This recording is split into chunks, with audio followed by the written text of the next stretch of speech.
அவசியம் எல்லாம் முழங்கால் போய்ட்டோம். மகிமை நிறைந்த தேவனே, வல்லமையுள்ள கர்த்தாவே, இந்த நல்ல பரிசுத்தமான ஓய்வு நாளின் காலை வேளைக்காக உமக்கு நாங்கள் நன்றி செலுத்துகிறோம்ப்பா. தேவனாய கர்த்தருடைய சமூகத்தில் ஆண்டவரே, உம்முடைய வார்த்தையின்படி நாங்கள் கீழ்ப்படிந்து இந்த ஓய்வு நாளை பரிசுத்தமாக ஆசரிக்கும்படியாக எங்களுக்கு நீங்கள் கொடுத்த நல்ல ஜீவன் சுகம் பலனுக்காக, நல்ல வாய்ப்பிற்காக, தருணத்திற்காக உங்களுக்கு நாங்கள் நன்றி செலுத்துகிறோம். தேவாதி தேவன் பிறந்த நாளை ஆண்டவரே இந்த மாதம் முழுவதும் நாங்கள் கொண்டாடி வருகிறோம். ஆவியோடும் உண்மையோடும் உம்மை ஆராதிக்க நீங்கள் பிறந்ததை உணர்ந்த ஆண்டவரே நாங்கள் உம்மை துதித்து போற்ற எங்கள் எல்லாருக்கும் கிருபை செய்யும்படியாக ஜெபிக்கிறோம். வல்லமையின் ஆவியானவர் எங்கள் மத்தியில் வாங்க, எங்களை பலப்படுத்துங்க. ஒரு மனதின் ஆவியை எங்களுக்குள்ளே கட்டளையிடுங்க இயேசு சுவாமி. ஒருமனப்பட்டவர்களாய் தேவனாய் கர்த்தரை ஆராதிக்க துதிக்க எங்கள் எல்லாருக்கும் பலன் தாங்க. ஆவியோடும் உண்மையோடும் உங்களை ஆராதிக்க பலன் தாங்க. பரிசுத்த அலங்காரத்தோடு ஆண்டவரே உம்மை தொழுது கொள்ள எங்கள் எல்லாருக்கும் கிருபை செய்யும்படியாக ஜெபிக்கிறோம். ஆவியானுடைய கரத்தில் இந்த ஆராதனை ஒப்பு கொடுக்கிறோம். பாடுகிற பாடல்கள் எல்லாம் உணர்ந்து பாட எங்களுக்கு உதவி செய்யுங்க. இயேசுவின் நாமத்தில் ஜெபிக்கிறேன் பிதாவே, ஆமென். உட்காரும்.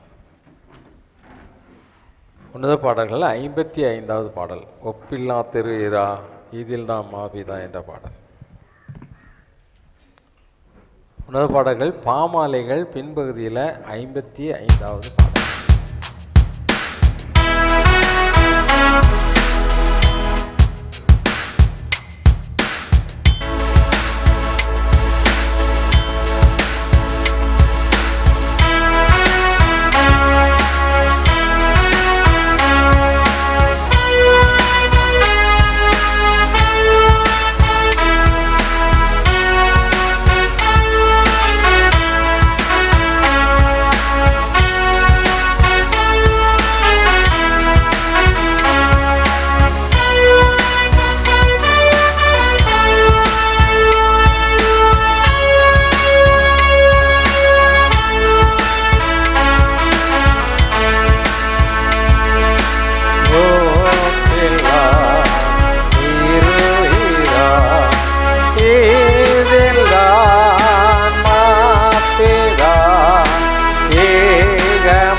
யாரும் எழுதுன்று உன்னத பாடல்கள் 1818வது பாடலை பாடம். 3 பாடல்கள் 1818வது பாடல். ஆண்டவராகிய இயேசு இந்த பூமியில் வந்து பிறந்த நேரம் ரொம்ப விசேஷ நேரம் இல்லை, அப்படி தானே? நல்ல நேரம்னு சொல்லுவாங்கள்ல. ஆனால் ஆண்டவராக இயேசு இந்த உலகத்தில் பாலகனாய் பிறந்த நேரம் யாருக்கு நல்ல நேரம்? நமக்கு நல்ல நேரம். அல்லேலூயா.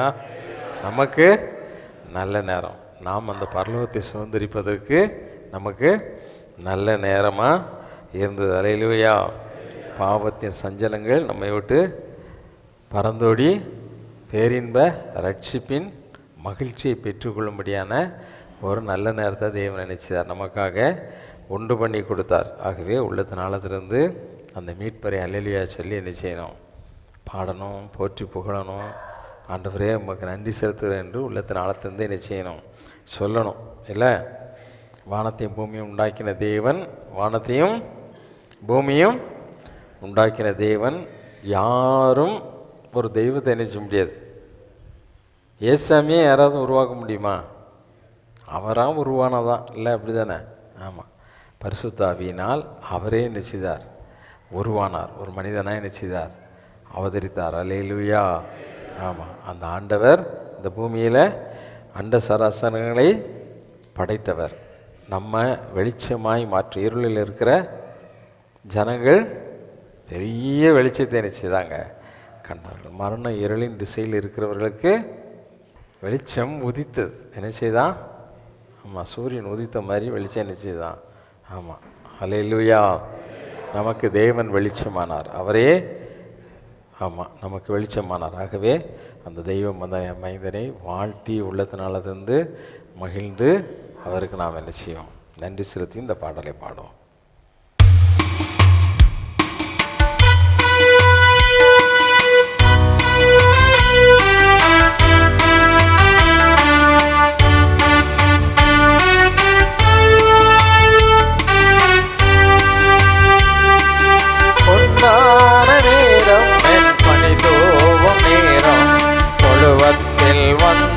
வந்துதித்தார் இயேசு பாலன்.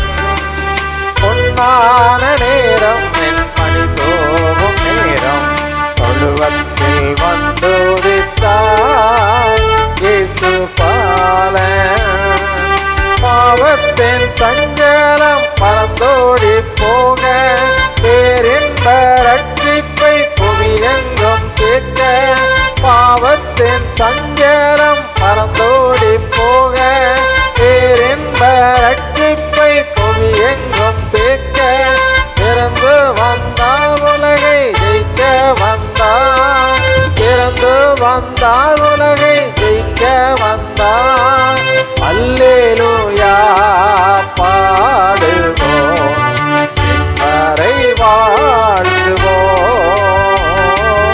அல்லேலூயா பாடுவோம், மீட்பரை வாழ்த்துவோம்.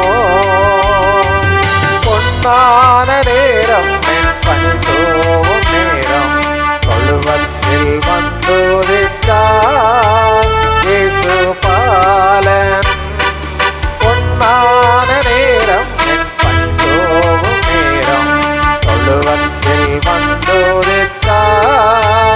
இயேசு பாலன். உண்மையின் ஊழியம் செய்திடவே வானவர் இயேசு பூவில் வந்தார். உண்மையின் ஊழியம் செய்திடவே வானவர் இயேசு பூவில் வந்தார். வல்லவர் வருகிறார், நம் மீட்பர் வருகிறார். வல்லவர் வருகிறார், நம் மீட்பர் வருகிறார். அல்லேலூயா பாடுவோம், மீட்பரை வாழ்த்துவோம். அல்லேலூயா பாடுவோம், மீட்பரை வாழ்த்துவோம். பொன்னான நேரம் என் பணி தோவும்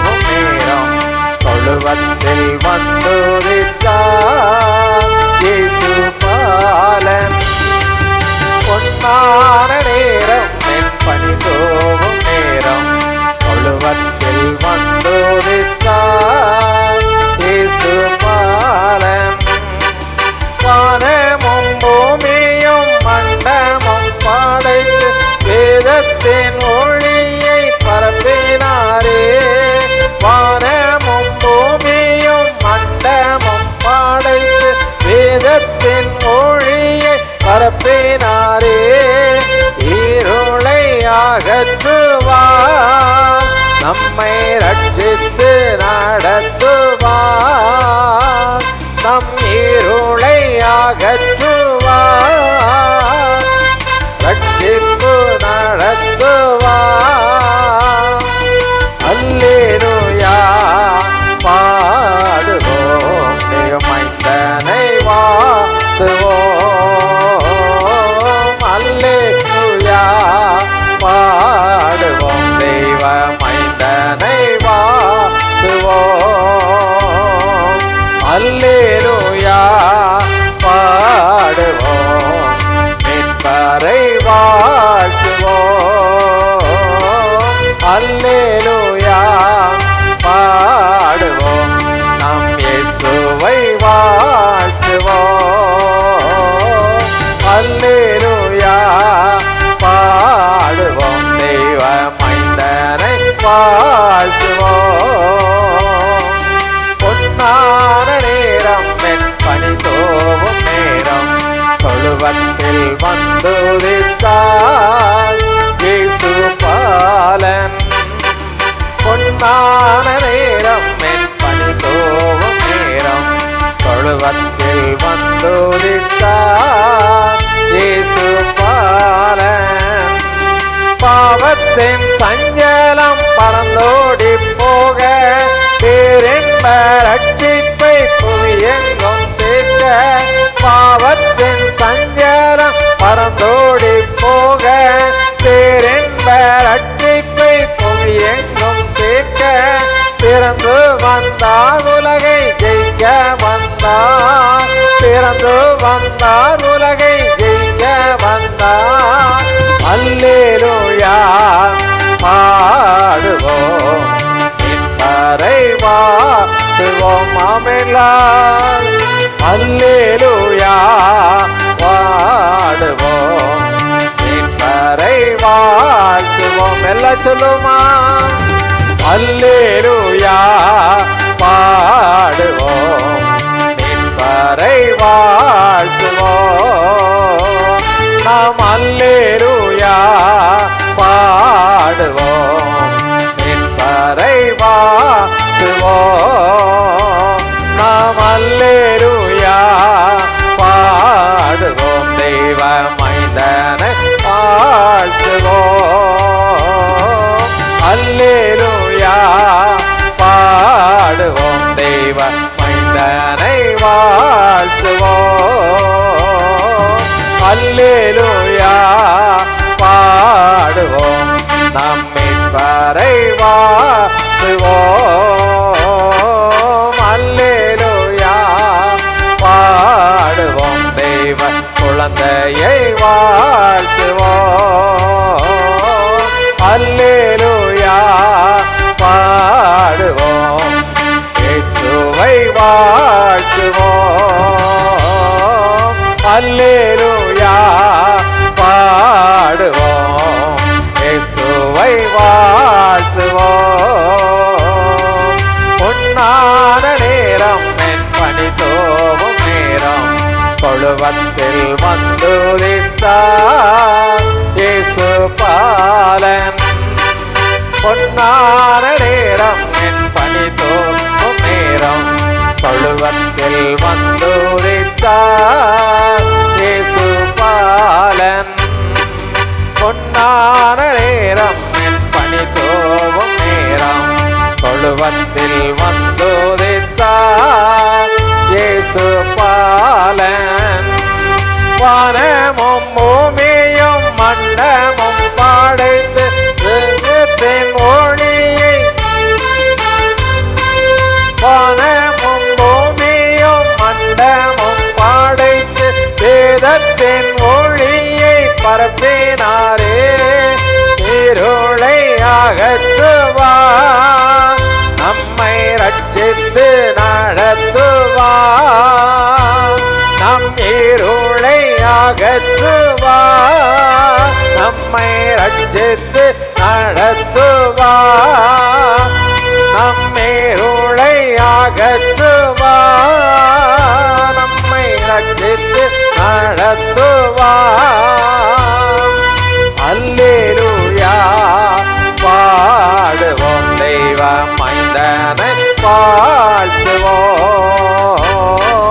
அல்லேலூயா பாடுவோம், என் மைந்தனை வாழ்த்துவோம். அல்லேலூயா. எல்லா சத்தத்தை வச்சு சொல்லுவோமா? இயேசுவை வாழ்த்துவோம். ஆமென். அல்லேலூயா பாடுவோம், நம் மீட்பரை வாழ்த்துவோம். அல்லேலூயா பாடுவோம், நம் மீட்பரை வாழ்த்துவோம். அல்லேலூயா பாடுவோம், நம் இயேசுவை வாழ்த்துவோம். அல்லேலூயா பாடுவோம், தேவ மைந்தனை வாழ்த்துவோம்.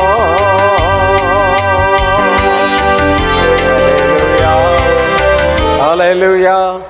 எல்லா கண்களை மூடி ஆண்டவருடைய சமூகத்தில், ஆண்டவரே, எங்களுக்காக 2000 ஆண்டுகளுக்கு முன்பதாக வானத்தையும் பூமியையும் உண்டாக்கிற தேவனாகிய கர்த்தர், அண்ட சராசரங்களை ஆளுகை செய்கிற தேவன், சூரியனையும் சந்திரனையும் நட்சத்திரங்களையும் எங்களுக்காக நீங்க படைத்து இன்று அளவும் ஆண்டவரை ஆளுகை செய்து கொண்டிருக்கிற எங்கள் பராபரனே, எங்களுக்காக தேவனுக்கு சமமாய் இருப்பதை கொள்ளையாடின பொருளாக எண்ணாதபடி ஆண்டவரே, உங்க மேன்மையெல்லாம் வெறுத்து, உங்க மகிமையெல்லாம் துறந்து இந்த உலகத்தில் ஆண்டவரே எங்களை வாழ வைக்கும்படியாக, எங்களுக்கு நன்மை உண்டாகும்படியாக இந்த உலகத்தில் ஒரு பாலகனாக பிறந்தீங்களப்பா, குளிர் மிகுந்த இந்த வேளையில ஆண்டவரே எங்களுக்காக எல்லாரும் சொல்லு, எங்களுக்காக நீங்க பிறக்கலன்னா, உங்க பிறப்பு இந்த பூமியில இல்லைன்னு சொன்னா நாங்க நன்மையை கண்டடைய முடியாது, கண்டடைந்திருக்க முடியாதப்பா. எங்க வாழ்க்கையில ஜீவனை பெற்று கொண்டிருக்க முடியாது, எங்க வாழ்க்கையின் பாவத்திலிருந்து நாங்கள் விடுதலை பெற்றிருக்க முடியாது. ஆண்டவர் எங்களுக்காக பாடுகளை அனுபவிக்கும்படியாக, எங்களுக்காக கல்வாரி சிலுவை தெரிந்து கொள்ளும்படியாக இந்த உலகத்திலே பாலகனாக பிறந்தீரே, நம்மை நாங்கள் மகிமைப்படுத்துகிறோம், உம்முடைய பிறப்பை நாங்கள் கொண்டாடுகிறோம் ஆண்டவரே. ஹல்லேலூயா. உள்ளத்தின் ஆழத்திலிருந்து ராஜாதி ராஜா, மகிமை நிறைந்த தேவன் தம்முடைய மேன்மை மகிமை எல்லாம் வெறுத்து இந்த பூமியிலே நம்மை போல ஒரு பாடுள்ள மனிதனாய் அவதரித்தாரே, அதற்காக உள்ளத்தின் ஆழத்திலிருந்து அவங்களுக்கு நன்றி சொல்லுவோமா? ஏசப்பா உங்களுக்கு நன்றி சொல்றப்பான்னு சொல்லுவோமா? உள்ளத்தின் ஆழத்திலிருந்து உண்மையாய் உணர்ந்து ஆண்டவரே எங்களை வாழ வைப்பதற்காக, பிசாசின் பிடியிலிருந்து எங்களை மீட்டெடுப்பதற்காக, எங்களுக்கு வந்த சாபத்திலிருந்து, எங்களுக்கு விரோதமாய் கூறப்பட்ட அழிவிலிருந்து, ஆக்கினை தீர்ப்பிலிருந்து எங்களை மீட்கும் பொருளாக உம்முடைய ஜீவனை கொடுக்கும்படியாக இந்த உலகத்தில் வந்த பிறந்ததை நாங்கள் நினைக்கிறோம், உம்மை துதிக்கிறோம், உம்மை வாழ்த்துகிறோம் ஆண்டவரே. ஏதோ பாட்டு பாடி மட்டும் இல்லப்பா, உண்மையாகவே அல்லேலூயா என்று சொல்லி உம்மை நாங்கள் உயர்த்துகிறோம். ஹல்லேலூயா. அன்றைக்கு ஆண்டவரே நீங்க பிறந்த பொழுது அந்த தூதர்கள் எல்லாம் கூடி வந்து ஒரு கொயரா சேர்ந்து இசைக்கருவிகளை மீட்டி அந்த மேய்ப்பர்களுக்கு முன்னால ஆனந்த கூத்தாடினாங்கப்பா, உம்மை துதித்து பாடினாங்கப்பா. உன்னதத்தில் இருக்க தேவனுக்கு மகிமையும், பூமியிலே சமாதானமும், மனுஷர் மேல் பிரியமும் உண்டாவதாக என்று சொல்லி ஆண்டவரே உம்மை புகழ்ந்தார்களே. நாங்கள் உம்மை புகழுகிறோம். நாங்க மகிழ்ச்சியா இருக்கும்படியாக, எங்களுக்கு சமாதானத்தை உண்டு பண்ணும்படியான ஆக்கினை தீர்ப்பை ஏற்கும்படியாக உலகத்தில் பிறந்த அந்த நாளை நினைக்கிறோம், நாங்க கொண்டாடுகிறோம் ஆண்டவரே. Yes, we celebrate you Lord. உம்மை நாங்க கொண்டாடுகிறோம். Hallelujah. We praise you Lord. உம்மை நாங்க கொண்டாடுகிறோம். Hallelujah. எல்லாம் சொல்லுவோமா? அல்லேலூயா பாடுவோம், நாம் இயேசுவை வாழ்த்துவோம். அல்லேலூயா பாடுவோம், நாம் இயேசுவை வாழ்த்துவோம். எல்லாம் சத்தத்தை பாடுவோமா, சொல்லுமா? அல்லேலூயா பாடுவோம், நம் மீட்பரை வாழ்த்துவோம். ஆமென்.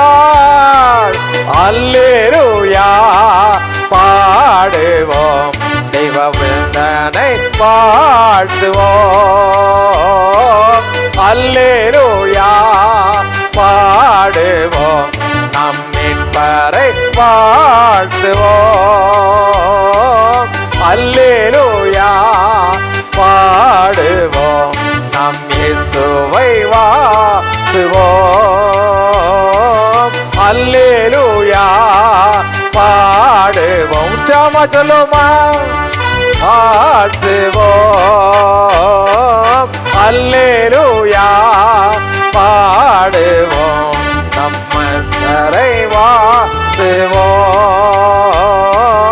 அல்லேலூயா பாடுவோம், நம்மை பறை வாழ்த்துவோம். பொன்னான நேரம் என் பணி தோவும் நேரம், தொழுவத்தில் வந்துதித்தார் இயேசு பாலன். பொன்னான நேரம் என் பணி தோவும் நேரம், தொழுவத்தில் வந்துதித்தார் இயேசு பாலன்.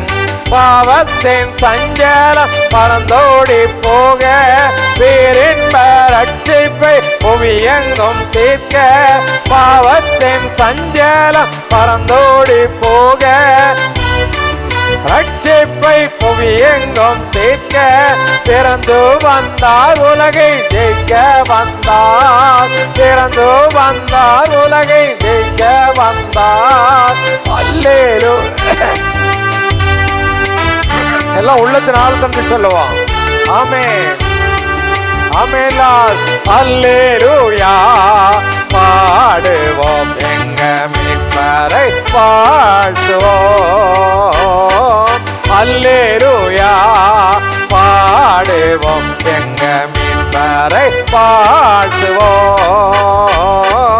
அல்லேலூயா பாடுவோம், தேவ மைந்தனை வாழ்த்துவோம். அல்லேலூயா பாடுவோம், நம் இயேசுவை வாழ்த்துவோம். அல்லேலூயா பாடுவோம், நம் இயேசுவை வாழ்த்துவோம். அல்லேலூயா பாடுவோம், நம் இயேசுவை வாழ்த்துவோம். அல்லேலூயா பாடுவோம், நம் மீட்பரை வாழ்த்துவோம். ஹல்லேலூயா, ஹல்லேலூயா. We praise you Lord. நாங்க உம்மை துதிக்கிறோம்.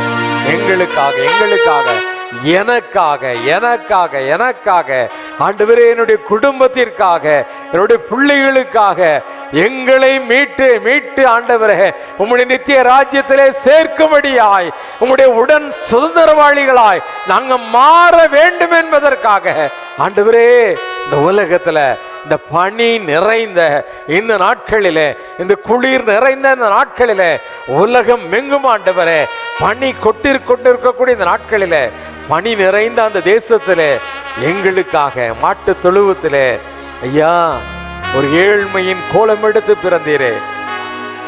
உங்களை எப்படி நாங்க வாழ்த்தாம இருக்க முடியும்? எப்படி நாங்க போற்றாம இருக்க முடியும்? எப்படி நாங்க மகிமை செலுத்தாம இருக்க முடியும்பா? ஓ ஹல்லேலூயா ரஹதரபா ரிகதுலாஹா சந்தரானி மகலபா ஓல்ஹாதர சந்தராரியாகலபா. We praise you Lord. உம்மை நாங்க ஸ்தோத்திரிக்கிறோம். உம்முடைய பேருக்காய் உம்மை நாங்க துதிக்கிறோம் ஆண்டவரே. உள்ளத்தின் ஆழத்திலிருந்து உங்களுக்கு நாங்க மகிமை செலுத்துகிறோம். உங்களுக்கு நாங்க மகிமை செலுத்துகிறோம். We praise you wonderful Lord. We praise you Master. உங்களை நாங்க ஆராதிக்கிறோம். உங்களை நாங்க மகிமைப்படுத்துகிறோம். உங்களை நாங்க புகழ்ந்து போற்றுகிறோம் ஆண்டவரே. ஹல்லேலூயா, ஹல்லேலூயா, ஹல்லேலூயா. ஆண்டவரே, உங்க பிறப்பை கொண்டாடக்கூடிய இந்த நாட்கள் எங்களுக்கு மகிழ்ச்சியான நாட்களாய் இருக்கணும். மற்றவர்களுக்கு வேதனை கொடுக்கக்கூடிய நாட்களாய் இருக்கக்கூடாது. மற்றவர்களை மகிழ்விக்கக்கூடிய நாளாய் இருக்கணும். ஆண்டவரே, எங்க நண்பர்களோடு, பகைவர்களோடு, எங்க உறவினர்களோடு, உற்றார் பெற்றாரோடு உண்மையாய் உமக்குள் ரட்சிப்பின் சந்தோஷத்தை பிரதிபலிக்கக்கூடிய, மகிழ்ச்சியோடு உம்மை ஆராதிக்கக்கூடிய ஒரு பிறந்த நாளாய் இருக்கணும்பா. அப்படியாக எங்களுக்கு மாற்றுவீராக. பரிசுத்த ஆவியானவர் எங்களுக்கு உதவி செய்வீராக. பரிசுத்த ஆவியானவர் எங்களுக்கு உதவி செய்வீராக. நல்ல பலனை எங்களுக்கு கொடுப்பீராக. நல்ல கிருபை எங்களுக்கு கொடுப்பீராக. உம்மை நாங்கள் வாழ்த்துகிறோம். உம்மை நாங்கள் போற்றி புகழுகிறோம். உம்மை நாங்கள் மகிமைப்படுத்துகிறோம். ஆண்டவரே, ராஜாதி ராஜா வாழ்க சொல்லுகிறோம். எங்களுக்காக பிறந்த தெய்வகுமாரனே, உம்மை நாங்கள் போற்றி புகழுகிறோம். பிதாவினுடைய வலது பார்சத்திலே இன்றைக்கும் வீட்டிலிருந்து எங்களுக்காக பரிந்து பேசுகிற பிரதான ஆசாரியரே, மகா பிரதான ஆசாரியரே, உம்மை நாங்கள் ஸ்தோத்திரிக்கிறோம். We worship you, Lord. We worship you, King of Kings. ராஜாதி ராஜாவே, உம்மை நாங்கள் துதிக்கிறோம், உம்மை போற்றுகிறோம், உம்மை வாழ்த்தி வணங்குகிறோம், உம்மை நாங்கள் மகிமைப்படுத்துகிறோம். உமக்கு நாங்கள் மகிமை செலுத்துகிறோம். நீங்க மட்டும்தான் துதிக்கப்படத்தக்க தேவன் ஆண்டவரே. நீங்க மட்டும்தான் சர்வ உலகத்திலும் அண்ட சராசரங்களிலும் வணங்கப்படத்தக்க தேவன். துதிகளுக்கு பாத்திரமானவர் நீங்க மட்டும்தான்ப்பா. எல்லா கனமும் உங்களுக்கு மட்டும்தான் உரியது ஆண்டவரே. எந்த ஒரு சத்துருவுக்கும் அது கிடையாது ஆண்டவரே. துதிய எந்த ஒரு விக்கிரகத்துக்கும் கொடுக்க மாட்டேன்னு சொல்லி இருக்கிறீங்க. ஒரு படத்திற்கல்ல, ஒரு சிலுவைக்கல்ல, வேற எதுக்கோ இல்லப்பா. எங்களோடு வீற்றிருந்து என்றைக்கும் நித்திய காலமாய் அரசாளுகிற எங்கள் கர்த்தருடைய ஆவியானவரையே நாங்கள் மகிமைப்படுத்துகிறோம். அவருக்கே மகிமை செலுத்துகிறோம். ஆதி முதற்கொண்டு எங்கள் மத்தியில் அசைவாடி கொண்டு இருக்கிற, எங்கள் மத்தியில வீற்றிருக்கிற, எங்களோடு கூட தங்கி இருக்கிற, எங்களை கரம் பிடித்து நடத்துகிற நித்திய ஆவியானவரே, உம்மை நாங்கள் மகிமைப்படுத்தி சகல துதி, கனம், மகிமை எல்லாவற்றையும் எங்கள் இயேசுவின் மூலமாக உமக்கு செலுத்துகிறோம். எங்கள் பரலோக பிதாவே, ஆமென், ஆமென். மாறி மாறி வாசிக்கும்படியான சங்கீதம் 7ஆம் சங்கீதம் 1 முதல் 7ஆம் வசனம் முடிய 17ஆம் வசனம் முடிய. என் தேவனாகிய கர்த்தாவே, உம்மை நம்பியிருக்கிறேன். என்னை துன்பப்படுத்துகிறவர்கள் எல்லாருக்கும் என்னை விலக்கி ரட்சியும். சத்துரு சிங்கம் போல் என் ஆத்துமாவை பிடித்து கொண்டு போய் விடுவிக்கிறவன் இல்லாமையால் அதை பீறாதபடிக்கு என்னை தப்புவியும். என் தேவனாகிய கர்த்தாவே, நான் இதை செய்ததும் என் கைகளில் நியாயக்கேடிருந்ததும் என்னோட சமாதானமாய் இருந்தவனுக்கு நான் தீமை செய்ததும் காரணமில்லாமல் எனக்கு சத்துருவானவனை நான் கொள்ளையிட்டதும் உண்டானால், பகைஞன் என் ஆத்மாவை தொடர்ந்து பிடித்து என் பிராணனை தரையிலே தள்ளி மிதித்து என் மகிமையை தூளிலே தாழ்த்த கிடவன். கர்த்தாவே, நீர் உம்முடைய கோபத்தில் எழுந்திருந்து என் சத்துருக்களுடைய மூர்க்கங்களின் நிமித்தம் உம்மை உயர்த்தி எனக்காக விழித்து கொள்ளும் நியாய தீர்ப்பை நியமித்திருக்கிறீரே. ஜனக்கூட்டம் மை சூழ்ந்து கொள்ளும், அவர்களுக்காக திரும்பவும் உன்னதத்திற்கு எழுந்திருளும். கர்த்தர் ஜனங்களுக்கு நியாயம் செய்வார். கர்த்தாவே, என் நீதியின்படியும் என்னிலுள்ள உண்மையின்படியும் எனக்கு நியாயம் செய்யும். துன்மார்க்கனுடைய பொல்லாங்கை ஒளிய பண்ணும், நீதிமானை ஸ்திரப்படுத்துவீராக. நீதியுள்ளவராய் இருக்கிற தேவரீர் இருதயங்களையும் உள்ளிந்திரியங்களையும் சோதித்தருகிறவர். செம்மையான இருதயம் உள்ளவர்களை ரட்சிக்கிற தேவனிடத்தில் என் கேடகம் இருக்கிறது. தேவன் நீதியுள்ள நியாயாதிபதி, அவர் நாள்தோறும் பாவியின் மேல் சினம் கொள்ளுகிற தேவன். அவன் மனம் திரும்பாவிட்டால் அவர் தம்முடைய பட்டயத்தை கருக்காக்குவார். அவர் தம்முடைய வில்லை நாணேற்றி அதை ஆயத்தப்படுத்துகிறார். அவனுக்கு மரணாயுதங்களை ஆயத்தம் பண்ணினார், தம்முடைய அம்புகளை அக்கினி அம்புகளாக்கினார். இதோ அவன் அக்கிரமத்தை பெற கற்ப வேதனைப்படுகிறான், தீவினையை கற்பந்தரித்து பொய்யை பெறுகிறான். குழியை வெட்டி அதை ஆழமாக்கினான், தான் வெட்டின குழியில் தானே விழுந்தான். அவன் தீவினை அவன் சிரசின் மேல் திரும்பும், அவன் கொடுமை அவன் உச்சந்தலையின் மேல் இறங்கும். நான் கர்த்தரை அவருடைய நீதியின்படி துதித்து உன்னதமான கர்த்தருடைய நாமத்தை கீர்த்தனம் பண்ணுவேன். பிதாவுக்கும் குமாரனுக்கும் பரிசுத்தாவிக்கும் மகிமையுண்டாதாக. அவர் முழங்கால் படிட்டு கர்த்தருடைய ஜெபத்தை சொல்லுவோம். பரமண்டலங்களில் இருக்கிற எங்கள் பிதாவே, அப்படி நாமம் பரிசுத்தப்படுவதாக, அப்படி ராஜ்யம் வருவதாக, அப்படி சித்தம் பரமண்டலத்திலே செய்யப்படுவது போல பூமியிலேயும் செய்யப்படுவதாக. அன்றன்று உள்ள எங்கள் அப்பத்தை எங்களுக்கு இன்று தாரும். எங்களுக்கு விரோதமாய் குற்றம் செய்கிறவர்களுக்கு நாங்கள் மன்னிக்கிறது போல எங்கள் குற்றங்களை எங்களுக்கு மன்னியும். எங்களை சோதனைக்குள் பிரவேசிக்க பண்ணாமல் தீமையினின்றி எங்களை ரட்சித்துக் கொள்ளும். ராஜ்யமும் வல்லமையும் மகிமையும் என்னென்றைக்கும் உடையவைகளே. ஆமென். அப்போஸ்தலர் விசுவாசத்தை அறிக்கை செய்வோம். வானத்தையும் பூமியும் படைத்த சர்வ வல்லமையுள்ள பிதாவாகிய தேவனை விசுவாசிக்கிறேன். அவருடைய ஒரே பேரான குமாரனாகிய நம்முடைய நாதர் இயேசு கிறிஸ்துவையும் விசுவாசிக்கிறேன். அவர் பரிசுத்த ஆவியினாலே கன்னி மரியாளிடத்தில் உற்பவித்து பிறந்து பொந்தியு பிலாத்துவின் காலத்தில் பாடுபட்டு சிலுவையில் அறையுண்டு மரித்து அடக்கம் பண்ணப்பட்டு பாதாளத்தில் இறங்கினார். 3ஆம் நாள் மரித்தோரிடத்திலிருந்து எழுந்தருளினார். பரமண்டலத்துக்கேறி சர்வ வல்லமையுள்ள பிதாவாகிய தன்னுடைய வலது பார்சத்திலே வீற்றிருக்கிறார். அவ்விடத்திலிருந்து உயிருள்ளோரையும் மரித்தோரையும் நியாயந்தீர்க்க வருவார். பரிசுத்த ஆவியும் விசுவாசிக்கிறேன். பொதுவாயிருக்கிற பரிசுத்த சபையும் பரிசுத்த வான்களுடைய ஐக்கியமும் பாவ மன்னிப்பும் சரீர உயிர்த்தெழுதும் நித்திய ஜீவனும் என்று விசுவாசிக்கிறேன். ஆமென். உட்காருவோம். வேதத்திலிருந்து ஒரு பகுதியை வாசிக்கிட்டோம். வாசிக்கும்படியாக குறிக்கப்பட்ட வேத பகுதி மத்தேயு எழுதின சுவிசேஷம் 1ஆம் அதிகாரம் 18ஆம் வசனம் முதல் 25ஆம் வசனம் முடிய டைட்டஸை வாசிக்கிட்டோம். வாசிக்கும்படியாக குறிக்கப்பட்ட வேத பகுதி மத்தேயு 1ஆம் அதிகாரம் 18ஆம் வசனம் முதல் 25ஆம் வசனம் வரை. மத்தேயு 1ஆம் அதிகாரம் 18 முதல் 25 வரை.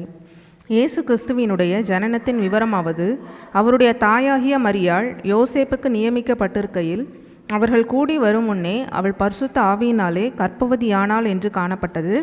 அவள் புருஷனாகிய யோசேப்பு நீதிமானாயிருந்து அவளை அவமானப்படுத்த மனதில்லாமல் இரகசியமாய் அவளை தள்ளிவிட யோசனையாயிருந்தான்.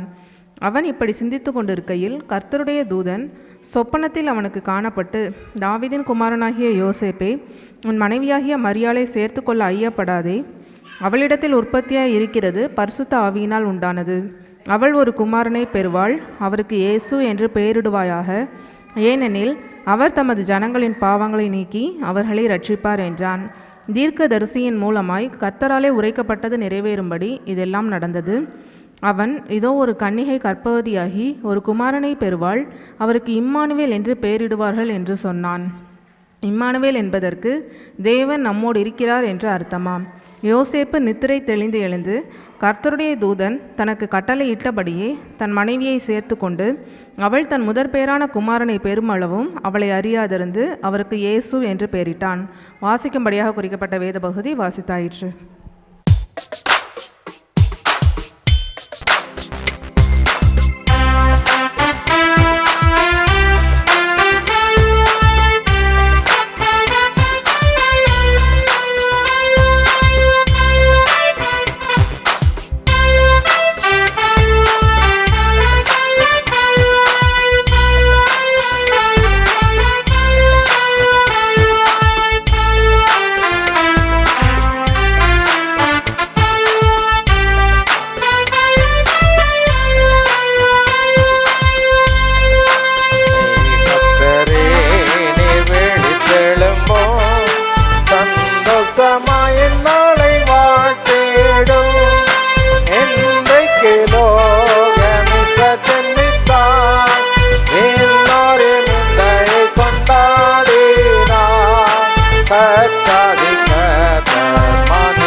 எல்லாருக்கும் சந்தோஷம் நல்குவார்.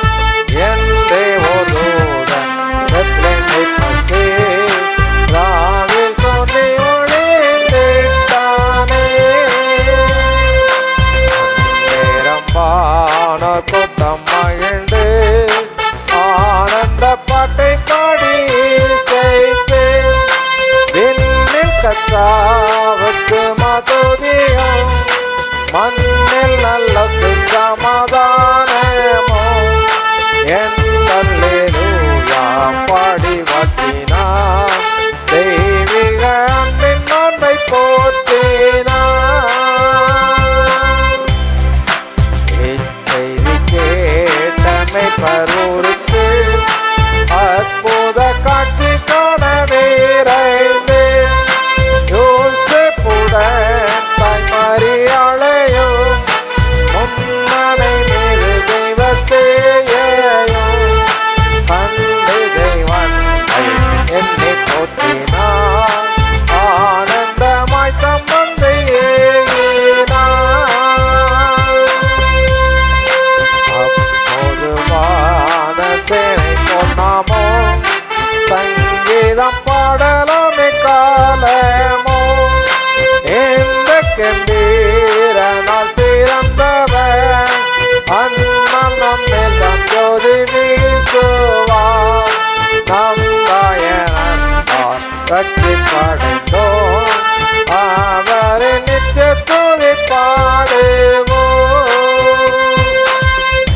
பக்தரே நீர் விழித்தெழும்போ, சந்தோஷமாய் நாளை வாழ்த்திடும்.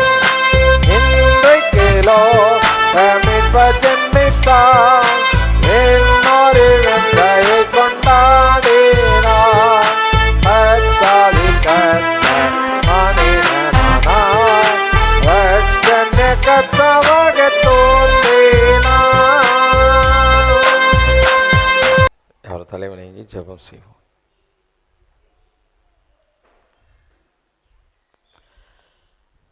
மகிமை நிறைந்த தேவனே, வல்லமையுள்ள கர்த்தாவே, இந்த நாளுக்காக மீண்டும் உமக்கு நன்றி செலுத்துகிறோம்ப்பா.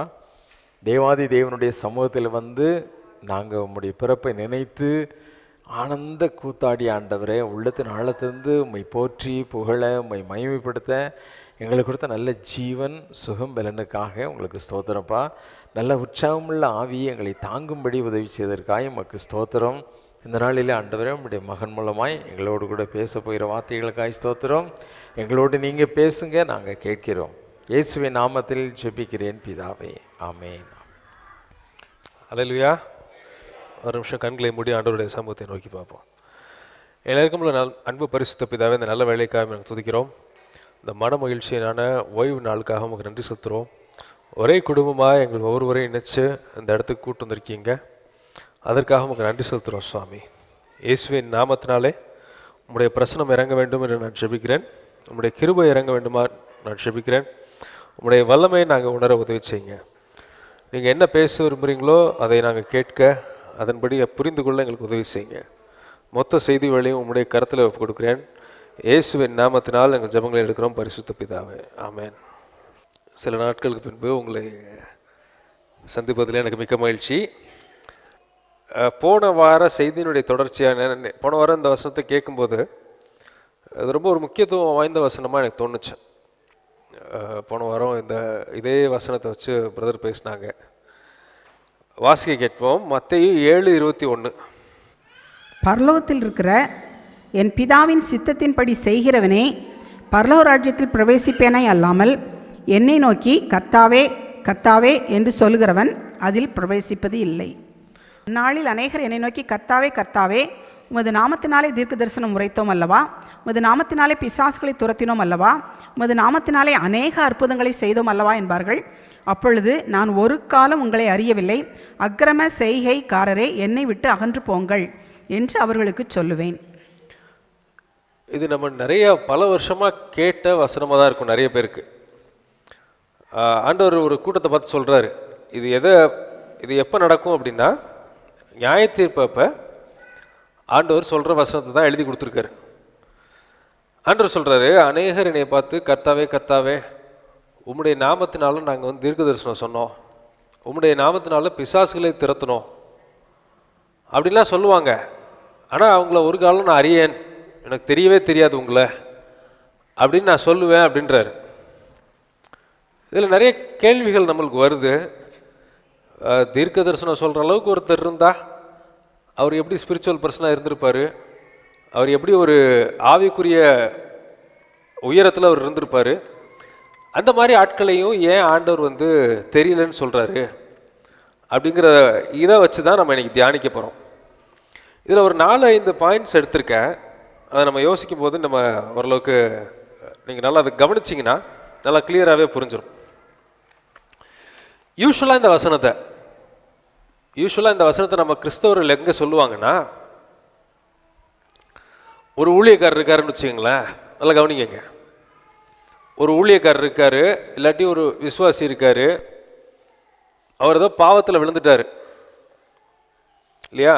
டிவிலலாம் நம்ம பார்க்குறோம்ல, இப்போ என்ன பார்க்குறோம், அவர் இப்படி பண்ணிட்டாருங்க, அப்படி பண்ணிட்டாருங்க, இவர் ஊழியத்தில் இருந்தே விழுந்து போயிட்டாருங்க, அப்படி இப்படிலாம் நிறைய பேசுவோம். அப்போ இந்த வசனத்தை நம்ம சொல்லுவோம், பார்த்தீங்களாங்க கடைசி காலத்தில் கிரமம் நிறையா பேர் இவங்களாம் பெரிய பெரிய ஊழியக்காரங்கன்னு சொன்னாங்க, விழுந்துட்டாங்க அப்படிங்கிறத வச்சு நம்ம பேசுவோம். நிறைய பேர் பேசியும் நம்ம கேட்டிருக்கோம். இதை ஒரு ஊழியமாகவே ஒரு சேனலாக நடத்தி இதை ஒரு முழு பிழைப்பாக பண்ணுறவங்களும் நம்ம கண்களுக்கு தட்டுப்பட தான் செய்கிறாங்க. சமீப காலத்தில் ஒரு வசனத்தை படித்தேன். ஒரு 3-4 மாதத்துக்கு முன்னாடி தான் அந்த வசனத்தை படித்தேன். அது எங்கே இருக்குன்னா நீதிமொழிகள் 17:5. ஏழையை பரியாசம் பண்ணுகிறவன் அவனை உண்டாக்கினவரை நிந்திக்கிறான், ஆபத்தை குறித்து கழிக்கிறவன் தண்டனைக்கு தப்பான். இதில் ஒரு வசனம் இருக்கு, ஆபத்தை குறித்து கழிக்கிறவன் தண்டனைக்கு தப்பான். அது தமிழ் அவ்வளோ கிளியராக இல்லை, நீங்கள் அது படிக்க தெரிஞ்சவங்க அதை பார்த்து படிச்சுக்கோங்க.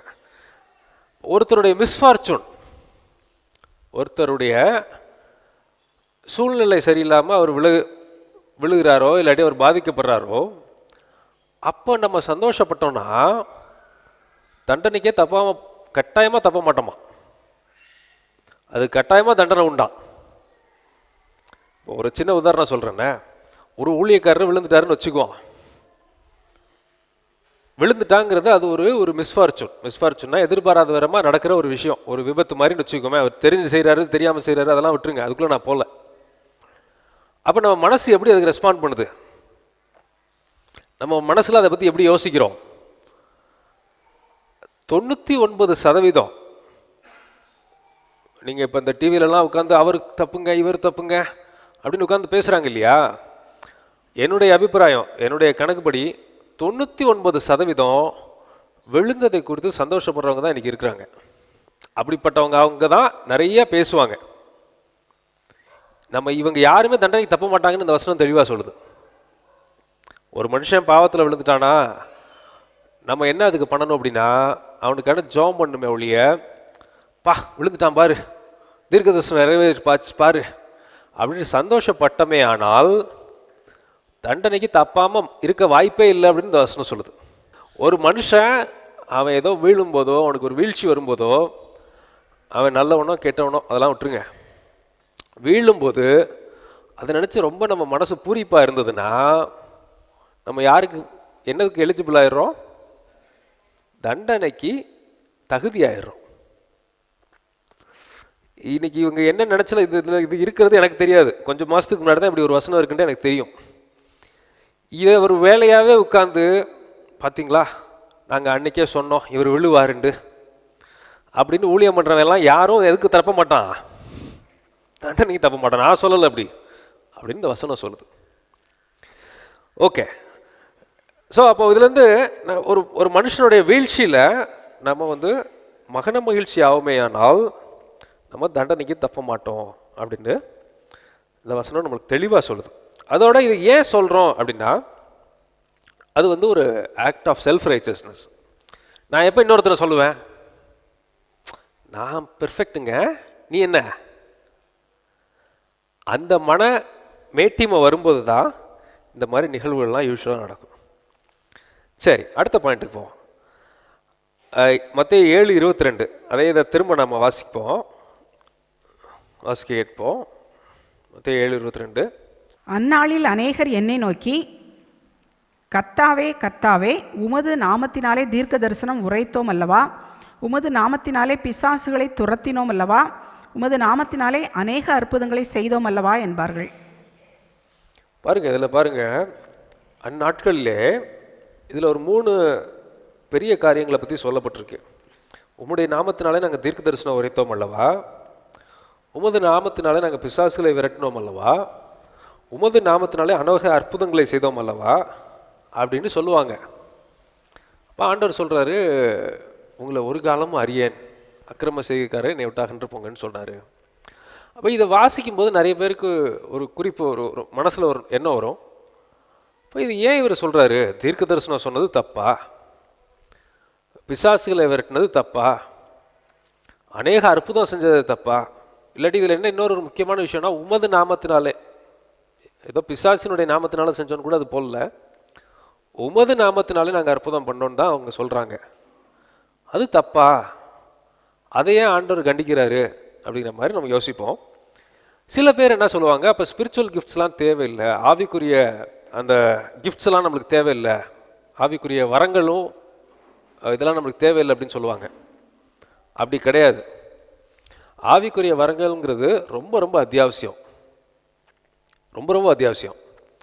குறிப்பாக நான் இங்கே சொல்கிறது என்னென்னா, நீங்கள் நம்ம 100 பேர் இருக்கோன்னா அதில் நிறைய பேர் நல்ல ஆவியின் வரங்களை நிறைஞ்சிருக்கணும். தீர்க்க தரிசனம் சொல்கிறதுங்கிறது சாதாரண வரம் கிடையாது.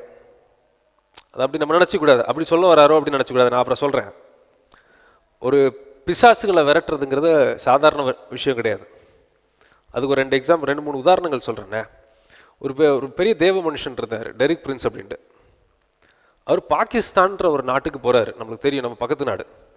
அங்கே போய் ஊழியம்லாம் பண்ண முடியாது, ஏன்னா அது ஒரு இஸ்லாமிய நாடு. அங்கே கிறிஸ்துவ போய் உபதேசிச்சா இல்லாட்டி பைபிள் வச்சுருந்தாலே அவங்கள அப்படி ஜெயிலில் போட்டுருவாங்க.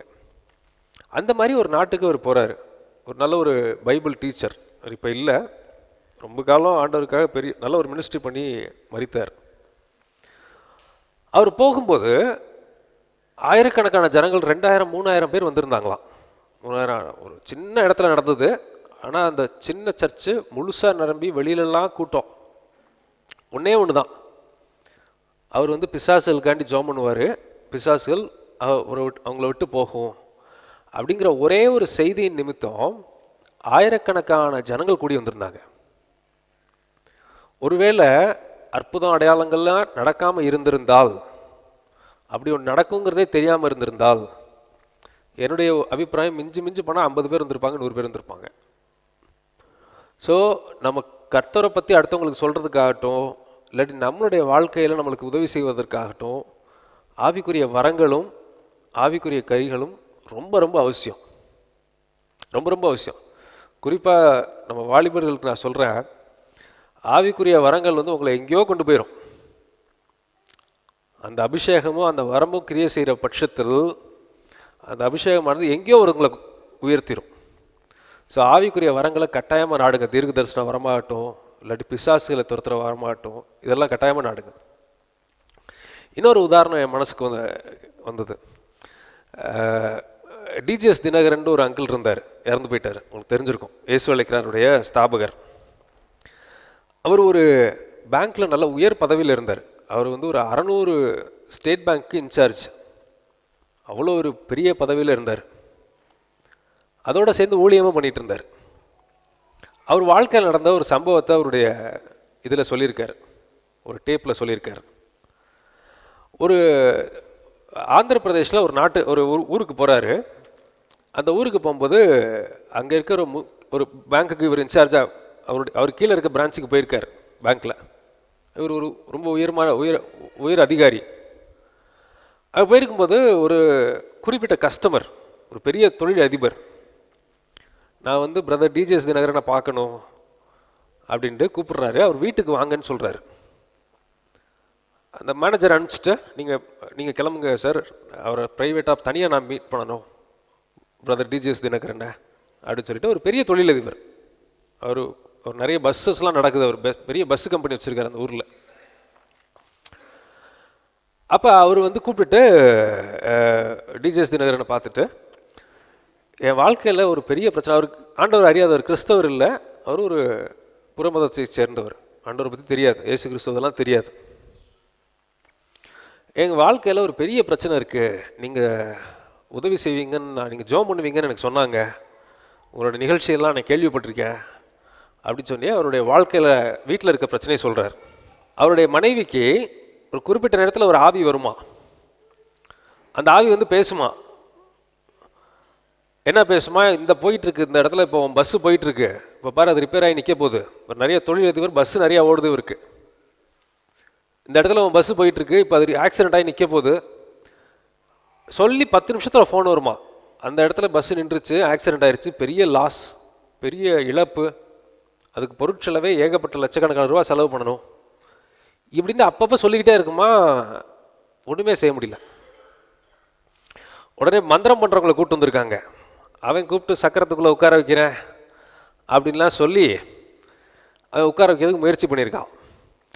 அவன்கிட்ட இந்த அம்மா சொன்னிச்சான், அதாவது இந்த அசுத்தாவி பேச ஆரம்பித்தான், நீ என்ன மந்திரம் பண்ண போகிறன்ட்டு எனக்கு நல்லா தெரியும், நான் சொல்லட்டான்னு அவன் சொல்ல வந்த மந்திரத்தை பூரா இது ஒப்பிக்க ஆரம்பிச்சிச்சான். ஓட்டமாக ஓடிட்டான் அவன். இன்னொருத்தன் ஏதோ நான் தகரத்தை வச்சு நான் என்னமோ பண்ண போகிறேன்ட்டு பிளேட்டெல்லாம் கொண்டு வந்திருக்கான். பிளேட்டை வாங்கி சுற்றி வீசியிருக்கு, கழுத்து பக்கத்தில் போயிட்டு அவன் தப்பிச்சு ஓடிட்டான். எப்படி இருக்கும் வீடு யோசிச்சு பாருங்க. இந்த நேரத்தில் இவரை கூப்பிட்டு போய் ஜெபம் பண்ணுறதுக்கு எனக்கு உதவி செய்யுங்க அப்படின்னு சொல்கிறாரு. இவர் சொல்கிறாரு, இந்த கதையெல்லாம் கேட்டவுடனே எனக்கு என்ன ஆயிடுச்சு, இவருக்கும் பயம் வந்துருச்சான் ஃபஸ்ட்டு. அப்போ ஆண்டவர் சொன்னாரா, நீ வந்து உண்மையாக பாரப்பட்டு அவளுக்காண்டி ஜெபம் பண்ணு, நான் உனக்கு உதவி செய்வேன் அப்படின்னு ஒரு விசுவாசத்தை கொடுத்து ஜெபம் பண்ணாராம். அந்த அம்மாவுக்கு மனம் அந்த அந்த புத்தி சுவாதீனம்லாம் தெளிஞ்சு நீங்கள் சமையல்லாம் பண்ணி கொடுத்து நீங்கள் சாப்பிட்டு போகணும் அப்படின்ட்டு ஒரு பெரிய அற்புதத்தை அவர் சொல்கிறாரு. அது மூலமாக கட்டாயமாக ரசிக்கப்பட்டிருப்பாங்க நான் நம்புகிறேன், எனக்கு தெரியல. நீங்கள் யோசிச்சு பாருங்கள், ஒருவேளை அந்த அற்புதம் நடக்காமல் இருந்திருந்தா. ஸோ வரங்கள் கனிகள் மிக மிக முக்கியம். நம்ம எப்படி ஒரு வேலைக்கு எவ்வளோ முன்னுரிமை கொடுத்து நம்ம முயற்சி பண்ணுறோமோ அதை விட பல மடங்கு முன்னுரிமை கொடுத்து இந்த பரிசுத்த ஆவியானுடைய வரங்களுக்கு நம்ம நாடணும். இந்த வரங்கள் இருந்ததுன்னா உங்களை இப்போ நம்ம சொல்கிறோம் இல்லையா, இவங்க வந்து ஜெபம் பண்ணால் சண்டைக்கு வராங்க, கிறிஸ்துவ போய் சொன்னாலே அடிக்க வராங்க. அப்போ உங்கள்கிட்ட வரமும் கனிகளும் இருந்ததுன்னா நீங்கள் போய் அடுத்தவனை தேட வேண்டாம். அவன் என்ன செய்வான்? உங்களை தேடி வருவான். நம்ம போய் கூவி கூவி விற்க வேண்டாம். நீங்கள் வாங்க வந்து எங்களுக்கு ஜெபம் பண்ணுங்க அப்படின்னு ஆயிரக்கணக்கான பேர் வருவான். இது எல்லாத்துக்கும் அடிப்படை வரங்கள் ரொம்ப ரொம்ப முக்கியம். தீர்க்க தரிசன வரத்தை நாடுங்கள்னு சொல்கிறாரு. ஸோ இந்த கடைசி காலத்தில் கடவுளுடைய கிருபையை பெற்று செயல்படணும்னா வரங்கள் என்பது மிக மிக அவசியம். ஸோ இந்த வரங்கள் ரொம்ப ரொம்ப முக்கியமானது, ரொம்ப ரொம்ப அவசியமானது. ஏன்னா வசனத்தில் ஆண்டவர் தெளிவாக சொல்லியிருக்காரு. 1 கொரிந்தியர் 14:1 வாசிக்க கேட்போமா? அன்பை நாடுங்கள், ஞான வரங்களையும் விரும்புங்கள், விசேஷமாய் தீர்க்க தரிசன வரத்தை விரும்புங்கள். விசேஷமாய் தீர்க்க தரிசன வரத்தை விரும்புங்கள். தீர்க்க தரிசனங்கிறது ஒரு வரம். நம்ம எப்படி என்ன நடக்க போகுதுங்கிறத ஆண்டவர் பேசுவார். சில நேரம் தரிசனத்தின் மூலமாக பேசுவார், சில நேரம் வார்த்தையின் மூலமாக பேசுவார், சில நேரம் இன்ஸ்பிரேஷனாக கொடுப்பாரு, பல வகையில் கொடுப்பார். இந்த மாதிரி வரங்கள் எல்லாம் தேடுங்கள்.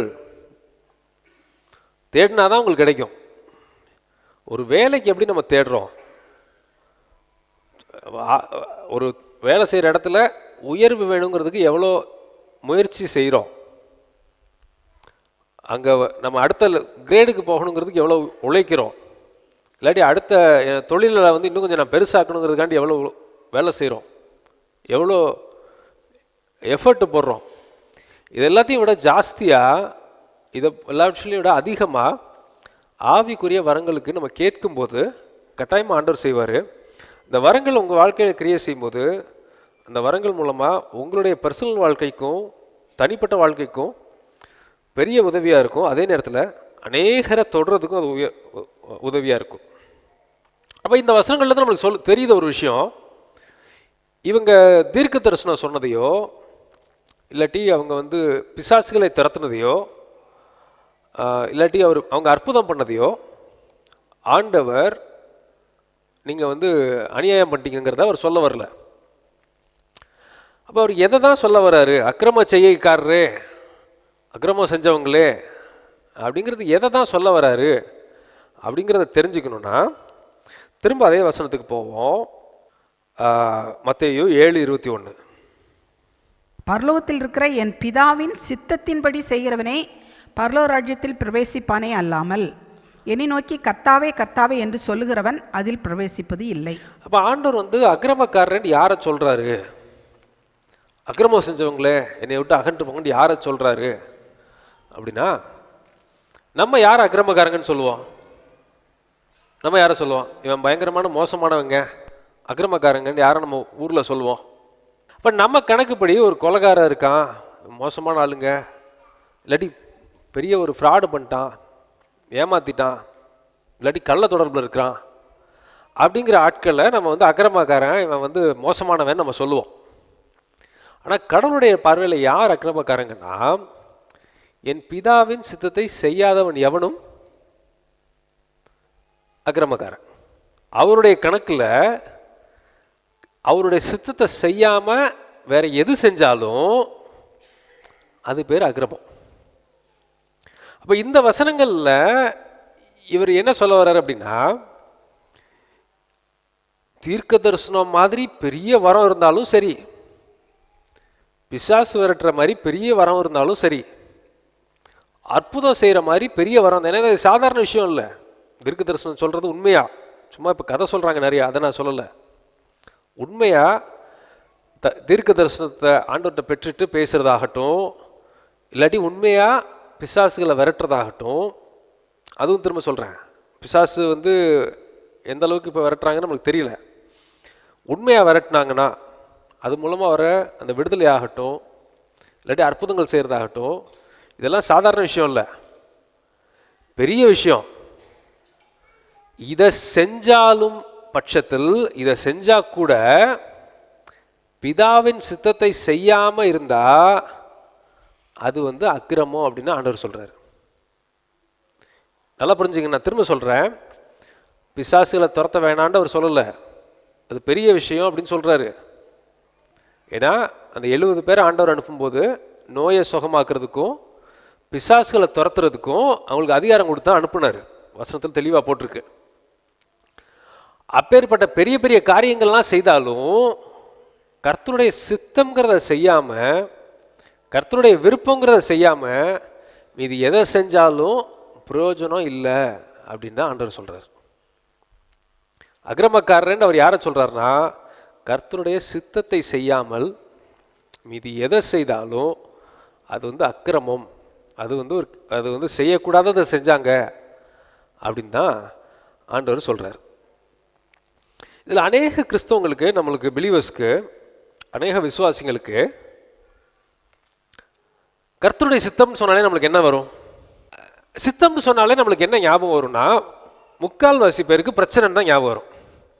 சித்தம்னாலே என்னங்க ஏன் வருதுன்னு நான் சொல்கிறேன். இது ஒரு தோல்வி வந்துருச்சு. 12th புள்ள ஃபெயில் ஆயிடுச்சு. என்ன சொல்லுவோம்? இது படிச்சிருக்காது, இது புக்கே திறந்துருக்காது. H2O கேட்டோம்னா அப்படியான்னு பார்க்குற மாதிரி ஆளாக இருக்கும். நம்ம என்ன சொல்லுவானா கடைசியா? கவலைப்படாதப்பா, ஆண்டவர் என்ன பண்ணிட்டார் உனக்கு சித்தமா ஃபெயில் பண்ணிட்டார். இவன் படிச்சிருக்க மாட்டான், அதெல்லாம் நம்ம சொல்ல மாட்டோம். ஆனால் நம்ம சொல்கிறது என்ன சொல்லுவோன்னா, கடவுளுடைய சித்தங்க, நம்ம கையில் என்னங்க இருக்குது, கவலைப்படாதீங்க அப்படின்னு நம்ம சொல்லுவோம். முக்கால்வாசி இடத்துல அப்புறம் இப்போ நாலு ஊழியக்காரங்க நம்மளுக்கு பேசியிருப்பாங்க. அவங்க என்ன பேசியிருப்பாங்கன்னா, நாங்கள் ஊழியத்தில் ஆரம்பத்தில் இங்கே சாப்பாட்டுக்கே வழி இல்லைங்க, ஆனாலும் கடவுளுடைய சித்தத்தை நாங்கள் பின்பற்றி போனதுனால ஆண்டவர் எங்களை இந்த அளவுக்கு ஆசீர்வச்சிருக்கு. அதை நான் குறையா சொல்லலை. இதெல்லாம் கேட்டு கேட்டு நம்மளுக்கு மனசில் ஒன்று ஃபிக்ஸ் ஆயிடுச்சு. என்னன்னா, கடவுளுடைய சித்தம்னாலே அது என்னவாக தான் இருக்கும், சித்தம்னு என்னத்தையாவது ஒன்று பண்ணி வச்சுருப்பாரு, அதை நம்ம மண்டையில் ஏற்றி நம்ம உயிரை வாங்காமல் விட மாட்டார் இவர். ஏன்னா நம்மளுக்கு வசனங்கள் என்ன சொல்லியிருக்கு? ஏசு கிறிஸ்து ஜெபம் பண்ணுறாருல, உமக்கு சித்தமானால் இந்த பாத்திரம் என்னையை விட்டு நீங்கள் உதவி செய்யுங்க, ஆனாலும் என் சித்தம் அல்ல உம் சித்தமே. ஆபிரகாம்கிட்ட என்ன சொன்னார் ஆண்டவர்? கத்தியை கொடுத்து போட்டு தள்ளுன்ட்டாரு. ஐயோ இது சித்தமாக நல்லா புரிஞ்சுக்கங்க, நீங்களும் நானும் ஆபிரகாமும் கிடையாது, நம்மளை நம்பி இவ்வளோ பெருசாக அவர் சொல்ல போகிறதும் கிடையாது. நம்மளை நினச்சி நம்ம ரொம்பையும் கற்பனை பண்ணிக்க வேண்டாம். யோபு பாருங்க, ஆண்டவர் சித்தம்னா, யோபுவா நீ யோபு மாதிரி நம்மளை எவனாவது ஒருத்தனை பார்த்து அவர் சொல்லுவாரா? இவனை மாதிரி ஒரு ஆள் அப்படி தோணவாத அவருக்கு செய்யுமா? ஸோ நம்மளை பற்றியும் ரொம்பவும் நினச்சிக்க வேணாம். நம்ம யாரும் யோபுவும் கிடையாது, ஆபிரகாமும் கிடையாது, கிறிஸ்துவும் கிடையாது. நீங்கள் அவ்வளோலாம் கற்பனை பண்ணிக்காதீங்க நம்மளை பற்றி. அப்போ இது இன்னொன்று சொல்கிறேன், யாராவது ஒரு பெரிய பணக்காரர் ஆகிட்டீங்க, நல்லா உயர்ந்துட்டீங்க, நல்லா ஒரு பெரிய பதவிக்கு வந்துட்டீங்க, எவனாச்சும் ஒருத்தன் ஆண்டவருடைய சித்தங்க அதனால நான் இந்த நிலைமைக்கு வந்துட்டேன்னு சொல்லுவானா? அப்படி கேள்விப்பட்டிருக்கமா? பார்த்தீங்கன்னா பிரதர், நான் வாரத்தில் 2 நாள் நான் ஜெபம் பண்ணேன். இவர் உயர்ந்ததுக்கு காரணத்தை சொல்லுவார். நான் பயங்கரமாக வேலை செஞ்சேன். அந்த இடத்துல ஆண்டவருடைய சித்தம்ங்கிறத யாரும் யூஸ் பண்ணுறதே கிடையாது. கிருபங்கிறத வேணால் யூஸ் பண்ணுவாங்களே ஒழிய ஆண்டவருடைய சித்தத்தினால என்னை உயர்த்தினாருங்கிறத சொல்ல மாட்டாங்க. அப்போ இதெல்லாம் நம்ம மனசில் கேட்டு கேட்டு கேட்டு கேட்டு நம்மளுக்கு என்ன ஆயிடுச்சுன்னா, ஆண்டவருடைய சித்தம்னாலே ஒரு பிரச்சனைக்குரிய விஷயம்தான், அது போராட்டத்துக்குரிய விஷயம்தான், அது ஒரு தொல்லை பிடிச்ச வேலை தான் அப்படிங்கிற மைண்ட் செட் நம்மளுக்கு வந்துருச்சு. முத ஆண்டவர் ஊழியத்துக்கு வாண்டு கூப்பிடும்போது நான் சொல்கிறது 15 வருஷத்துக்கு முன்னாடி நான் சொன்னேன், இந்த இத்து போன வேலையை எவனாச்சும் பண்ணுவானா சாமி, ஏதாவது உருப்படியாக ஏதாவது எனக்கு ஒரு வேலையை கொடுத்து நீங்கள் சம்பளம் போட்டிங்கனால அது எனக்கு மோர் தென் சஃபிஷியன்ட்டு. எனக்கு இந்த ஊழியம் பண்ண வைக்கிறது இந்த தொல்லையெல்லாம் வேண்டாம். ஊழியம் பண்ணுறதுக்கு நிறைய பேர் இருக்கான், அவனை வச்சு நீங்கள் பண்ணிக்கங்க, என்ன பண்ணாதீங்க, தொல்லை பண்ணாதீங்க. ஏன் எனக்கு அந்த மைண்ட் செட் வர்றதுக்கு ஒரு முக்கியமான காரணமாக இருந்ததுன்னா, முக்கால்வாசி ஊழியக்காரங்க வந்து என்ன ஃபஸ்ட் சொல்லியிருப்பாங்கன்னா, ஃபஸ்ட்டு எனக்கு கொடுக்கப்பட்ட ஊழியம் என்ன தெரியுமா, அங்கே எனக்கு பாத்ரூம் கழுவுற வேலையை தான் எனக்கு கொடுத்தாங்க. பாத்ரூம் கழுவுனா அவ்வளோ கஷ்டமான வேலை, நான் இவன் சொல்கிறது எப்படி சொல்லுவான், வீட்டில் கழுவ மாட்டோமா, ஊழியம்னாலே தொல்லை இல்லைன்னு நான் சொல்லலை. சில நேரம் கஷ்டம் வரும், ஊழியத்தில் மட்டும் இல்லை, வேலை பார்க்குற இடத்துல கஷ்டம் வருது இல்லையா, எல்லா இடத்துலையும் வரதான் செய்யுது. அது ஒன்றும் பெரிய விஷயம் இல்லை, அதெல்லாம் மேனேஜ் பண்ணிக்கலாம். இப்படியே கேட்டு நம்மளுக்கு என்ன மைண்டு ஃபிக்ஸ் ஆயிடுச்சுன்னா, இவர் என்ன சொன்னாலும் இவர் என்ன பண்ணுவார், இந்த கசாப்பு கடை பாய் மாதிரி ஏதாவது கொடக்கு முடக்காக தான் இவர் பண்ணுவார், அதை நம்ம மண்டையில் ஏற்றி சுமக்க சொல்லுவார் அப்படிங்கிற மைண்ட் செட் நம்மளுக்கு வந்துருச்சு. கடவுளுடைய சித்தம்னாலே தொல்லை தான் அப்படின்னு தான் மைண்ட் செட் நம்மளுக்கு வந்துச்சு. அப்புறம் ரொம்ப நாள் கழிச்சு ஆண்டவர் பேசினார். எரேமியா 29:11, நீங்கள் எதிர்பார்த்திருக்கும் முடிவை உங்களுக்கு கொடுக்கும்படிக்கு நான் உங்கள் பேரில் நினைத்திருக்கிற நினைவுகளை அறிவேன் என்று கர்த்தர் சொல்கிறார். அவைகள் தீமைக்கல்ல, சமாதானத்துக்கு ஏதுவான நினைவுகளே. ஆண்டவர் சித்தம் வச்சிருக்காராம், நினச்சி வச்சிருக்காராம். அது இங்கிலீஷில் இன்னும் தெளிவாக இருக்கும். Plans, I have plans not to harm you but to prosper you. உங்களுக்கு கெடுதல் பண்ணுறதுக்காக என்னுடைய திட்டம் நான் வச்சுக்கல, உங்களை ஆசீர்வதிக்கிறதுக்கும் உங்களை மேன்மைப்படுத்துறதுக்கும் தான் என்ன பண்ணியிருக்கேன், நான் திட்டம் வச்சுருக்கேன். அது பார்க்குறதுக்கு சில நேரம் எப்படி இருக்குன்னா, அது தீமை மாதிரி தெரியும். ஒரு நல்ல எக்ஸாம்பிள் பைபிள்ல இருந்து சொல்லணும்னா, இஸ்ரவேல் ஜனங்கள் வந்து வேவு பார்க்கறதுக்காண்டி மோசே என்ன பண்ணுறாரு, அந்த கானான் தேசத்துக்குள்ளே அனுப்புகிறாரு. கொஞ்சம் தூரம் போனால் கானான் தேசத்தை போய் நீங்கள் வேவு பார்த்துட்டு வாங்க அப்படின்ட்டு ஒரு 12 பேர் அனுப்புகிறார். வேவு பார்த்துட்டு வந்து சொல்கிறாங்க, இவங்க என்ன சொல்கிறாங்க, அங்கே இருக்கிறவன் பூரா மலை மாதிரி இருக்கான், யார் மாதிரி, கோலியாத் மாதிரி இருக்கான் ஒவ்வொருத்தனும், அவனை போய் நம்ம ஜெயிக்கிறதுங்கிறது சாத்தியமே இல்லை அப்படின்னு ஒரு துர்ச்செய்தியை வந்து பரப்புகிறாங்க. யோசுவாவும் காலேபும் பார்த்துட்டு வந்தாங்க. இவங்க என்ன சொல்கிறாங்க, டே அவனை விட்றா, அவன் தூக்கிட்டு போனதை பாரு எப்படி இருக்குது, திராட்சை கொலை ஒன்று தக்காளி பழம் சைஸில் இருக்குது திராட்சை பழம், வீடெல்லாம் இவன் மலை மாதிரி இருக்கானா, வீடு எப்படி கட்டியிருப்பான், கோலியாத்து மாதிரி இருக்கான், அப்போ ஒரு கல் என்ன சைஸ்ல தூக்கி கட்டியிருப்பான்,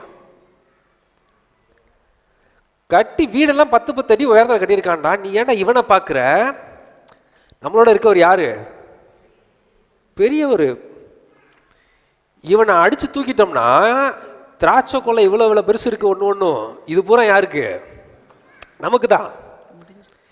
நம்ம உள்ளே போனோம்னா நம்ம லைஃப் அமோகமாக இருக்குன்னு இவங்க 2 பேரும் பார்க்குறாங்க.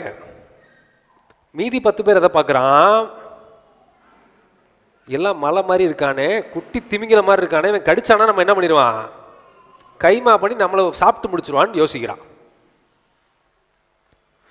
இப்போ கடவுளுடைய சித்தம் அவனுங்களை ஃபுல்லாக அழிச்சிட்டு அதை மொத்தத்தையும் இவங்க கிட்ட கொடுக்குறது.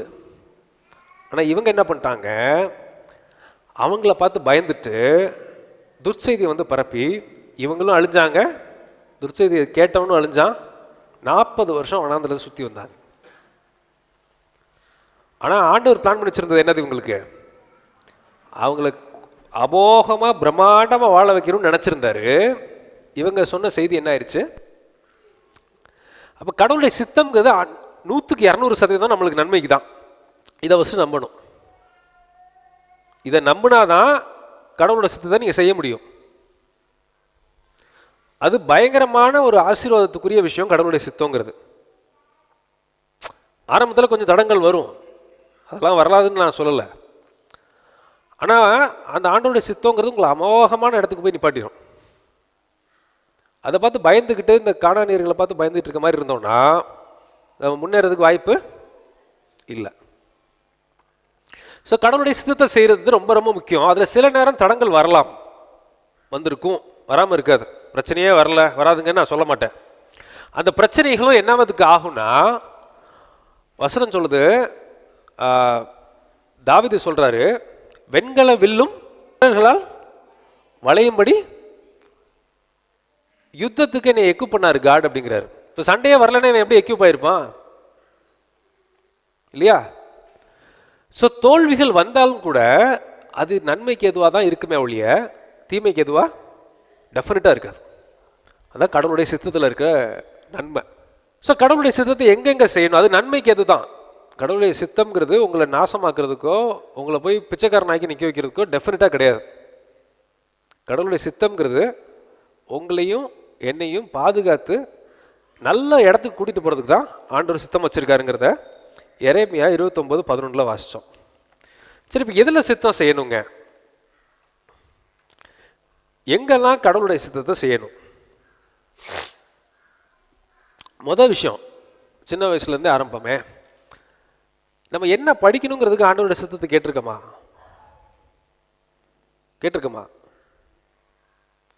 எனக்கு ஒரு ஆசை இருக்குது. ரொம்ப நாளுக்கு முன்னாடி என் ஒய்ஃப்ட்ட அப்போ நான் சொல்லியிருப்பேன், நான் ஒருவேளை கொஞ்சம் நல்லா படிச்சிருந்தா, நான் சின்ன பிள்ளையா இருக்கும்போது ஒரு 20 லட்சம் இருந்ததுன்னா எம்பிபிஎஸ் படிச்சிடலாம்.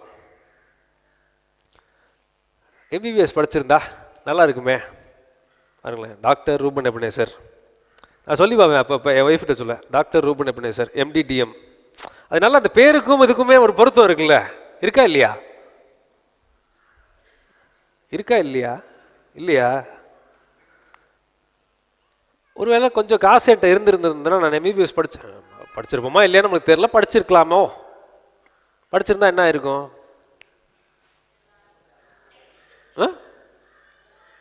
எல்லாரும் எல்லாம் சோமா இருந்திருப்பாங்களா? அதுதான் இல்லை.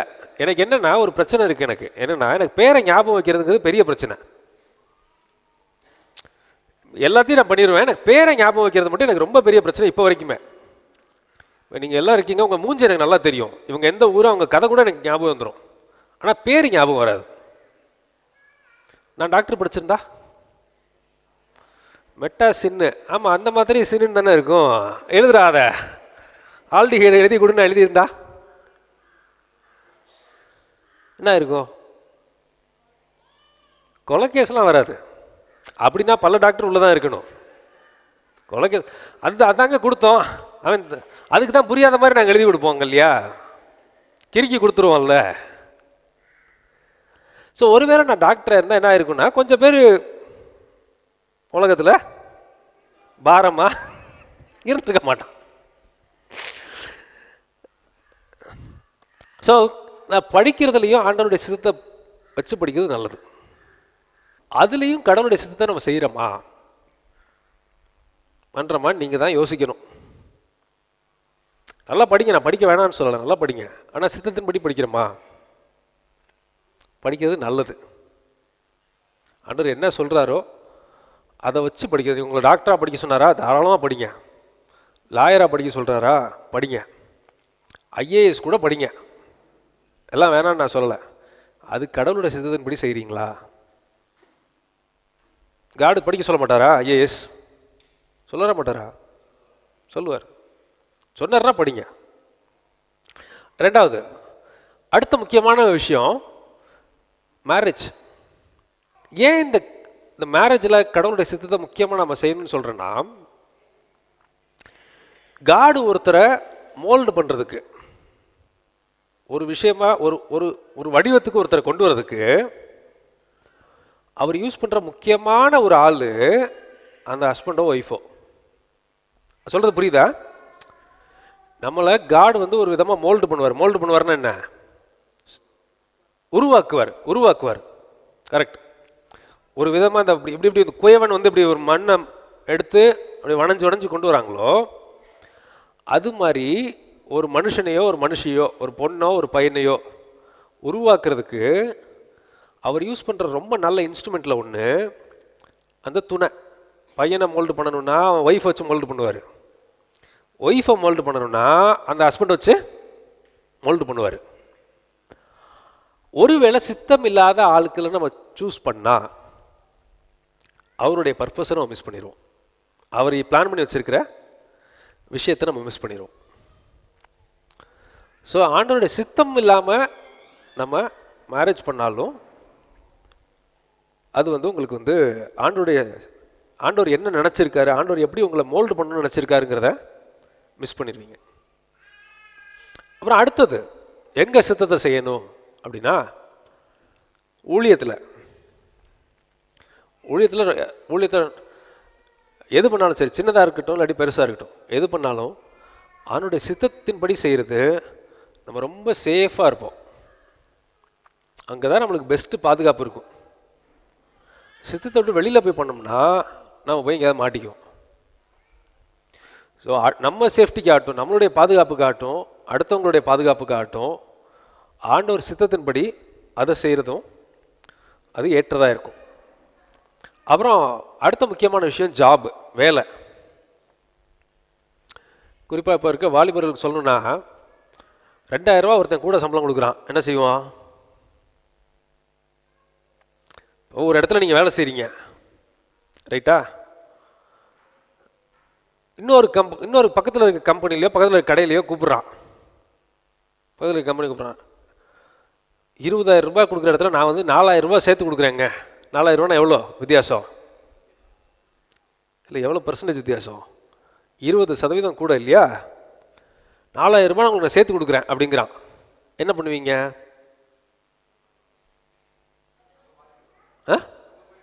அங்கே போயிடுவான். உங்கள் அப்பாட்ட வந்து கேட்குறீங்க, அவர் என்ன சொல்லுவார்? 4,000 ரூபாடா, என்ன பண்ணலாம்? நீனே போயிடலாம். அங்கே சித்தத்தை கேட்போமா?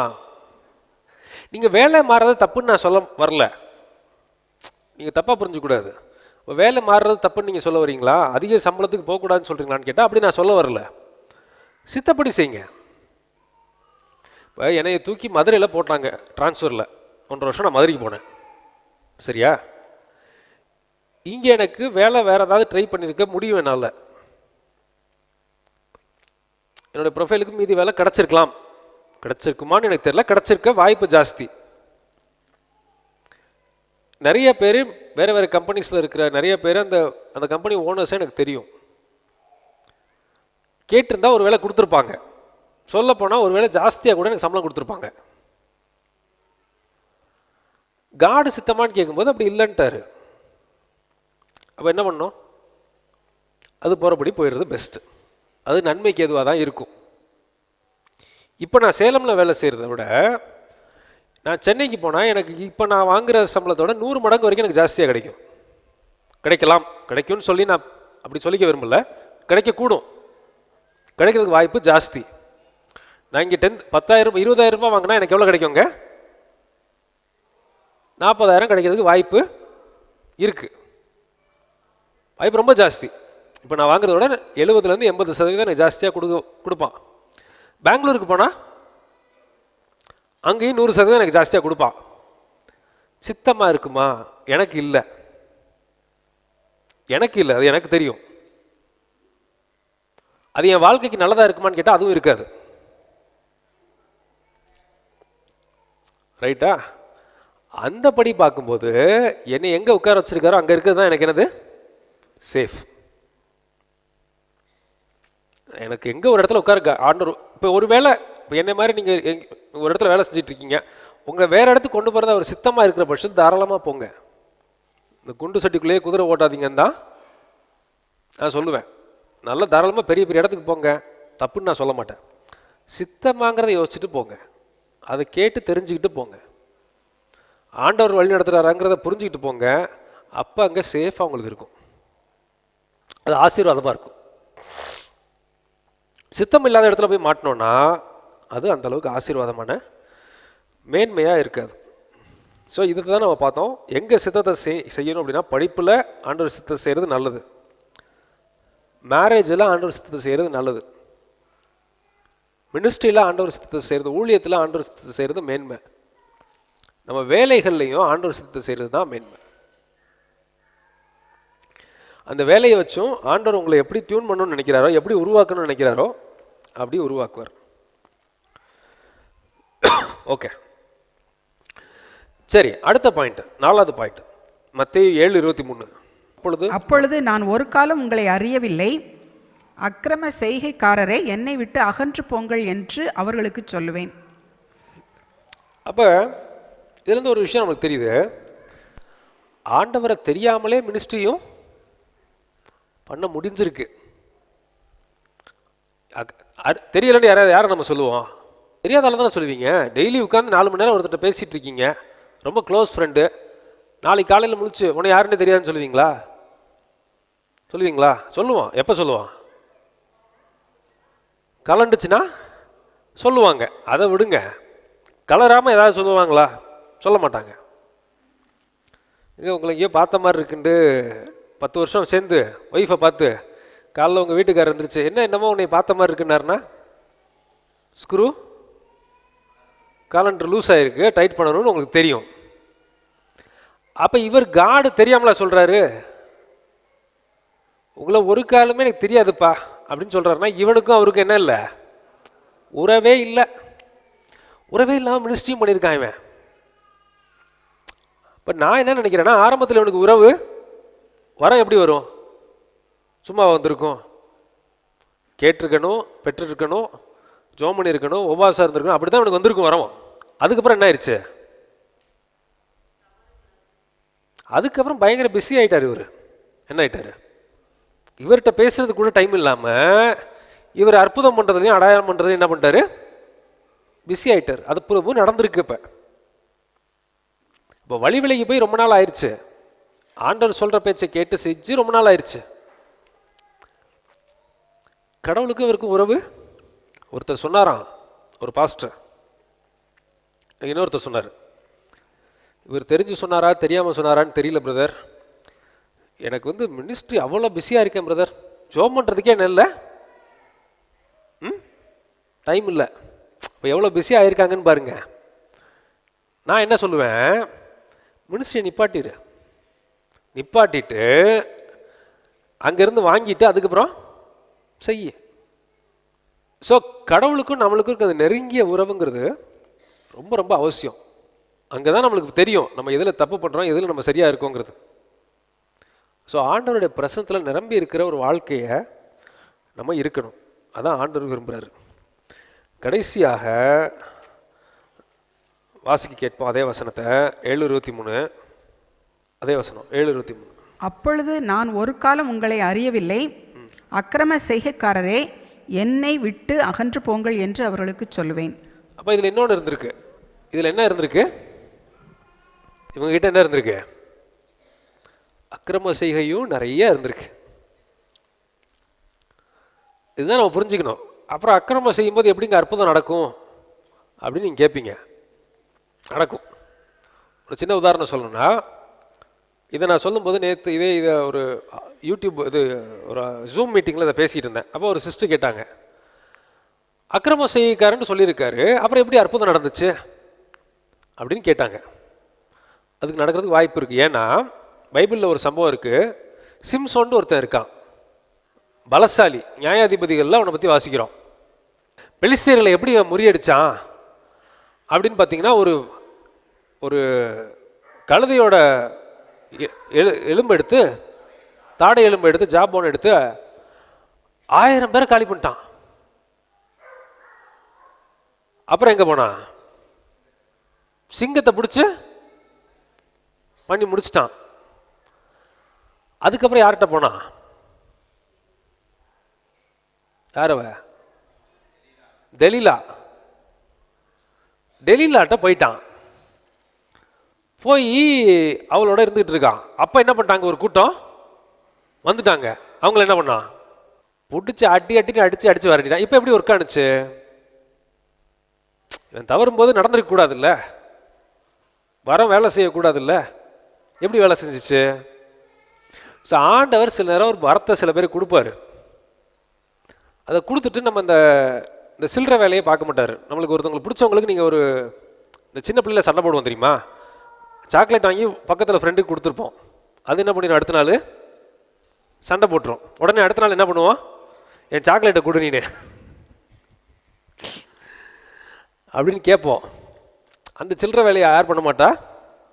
அது செய்ய மாட்டார், செய்ய முடியாது. அது அவருடைய தகுதிக்கு கொடுத்தது தான், ரைட்டு போ அப்படின்னு விட்டுருவார். வரம் செய்யும். ஆனால் இவர் யாரோட உட்காந்துட்ருக்காரு? தெலீலாவோட உட்காந்து கடலையை போட்டுட்ருக்காரு. நீ போட்டுக்கிட்டு இருந்தீங்கன்னா அதெல்லாம் என்ன பண்ணணும்? விட்டுறணும். சில நேரம் உங்களுக்கு வாழ்க்கையில் நல்ல வர மாதிரி தான் தெரியும். அது இன்னும் பெரிய டேஞ்சர். ஏன்னா ஒருவேளை அன்றைக்கி அவன் செய்யாமல் இருந்திருந்தா கூட அவனுக்கு என்ன வந்திருக்கும்? உணர்வு வந்திருக்கும். நம்ம தவறு செஞ்சிட்டோம், அதனால தான் அற்புதம் நடக்கல, வல்லமை விளங்கலன்றதை இவனுக்கு தெரிஞ்சிருக்கும். இப்போ அதுக்கும் என்ன இருக்காது? வாய்ப்பு இருக்காது.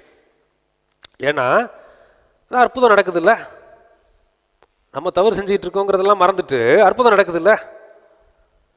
நான் தப்பில் இருக்கிறதையும் காட் ஓகேன்னு கண்டுக்காமல் விட்டாரு அப்படிங்கிற ஒரு அசட்டுத்தனம் வந்துடும். அது இன்னும் டேஞ்சர். விலகிட்டோம்டே தெரியாமல் இவன் போய்கிட்டு இருப்பான். ஸோ இந்த வசனத்துக்கு அக்கிரம செய்யக்காரன்னு தமிழில் போட்டிருக்கு, இங்கிலீஷில் லாலஸ்னஸ், சட்டத்துக்கு விரோதமானவர்களே, கடவுளுடைய சித்தத்தை செய்யாதவர்களே. நிறைய பார்த்துருக்கேன் நான். பார்த்துட்டு குறை சொன்னோம்னா ஜனங்களுக்கு பிடிக்கிறதே. இது தப்பு, இப்படி செய்யாதன்னு சொன்னால் என்ன பண்ணலாம்? சர்ச்சுக்கு வரக்கூடாது, போனால் தானே பிரச்சனை அப்படின்னு விலகி போனவங்க நிறைய பேர் இருக்காங்க. நான் பார்த்துருக்கேன் இங்கேயே. இப்படி பண்ணாதீங்க, இது பார்த்துக்கிறது தப்பாக இருக்கும் அப்படின்னா அடுத்த நாள்லேருந்து வரமாட்டாங்க. ஸோ கடவுளுடைய சித்தத்தை விட்டு பாவத்திலே இருந்துக்கிட்டு அற்புதமும் நடந்திருக்கு இவனுக்கு. எப்படி சிம்சோனுக்கு நடந்துச்சோ அது மாதிரி நடந்திருக்கு, வரமும் செயல்பட்டுருக்கு. இவன் என்ன சொல்கிறார் ஆண்டவர்? அக்கிரம செய்யக்காரே, நீ வரம் செஞ்சுங்கிறதுக்காண்டி உன்னை உள்ள விட முடியாதுப்பா, என்னையே உனக்கு தெரியல, என்ன பண்ணு, கிளம்பிரு அப்படின்னு அனுப்பிச்சி விட்டதை நம்ம பார்க்குறோம். ஸோ நான் ஒரு சமப் பண்ணுறேன் திரும்ப. முதல்ல அக்கிரம நம்ம இந்த 7:21 பார்த்தோம். ரெண்டாவது, ஒரு மனுஷன் பாவத்தில் விழும்போதோ அதை பற்றி நம்ம மகிழ்ச்சி அடையக்கூடாது. இல்லாட்டி ஒருத்தர் கஷ்டப்படும் போது அதை பார்த்து மகிழ்ச்சி அடைஞ்சோன்னா நம்ம தண்டனைக்கு தப்ப மாட்டோம். அடுத்தது, தீர்க்க தரிசன வரங்களும் பிசாசுகளை துரத்துகிற கிருபைகளும் அற்புதத்தை செய்கிற கிருபைகளையும் நம்ம வாஞ்சிக்கணும். வாஞ்சித்தாதான் கொடுப்பார், இல்லாட்டி கொடுக்க மாட்டார். அதெல்லாம் மேன்மையான வரங்கள். அதை விட மேன்மையானது கடவுளுடைய சித்தத்தை செய்கிறது. அதுக்கப்புறம் கடவுளுடைய சித்தத்தை எங்கே செய்யணுங்கிறத பார்த்தோம். கடவுளுடைய சித்தம்ங்கிறது நம்மளுக்கு தீமைக்கு இல்லை.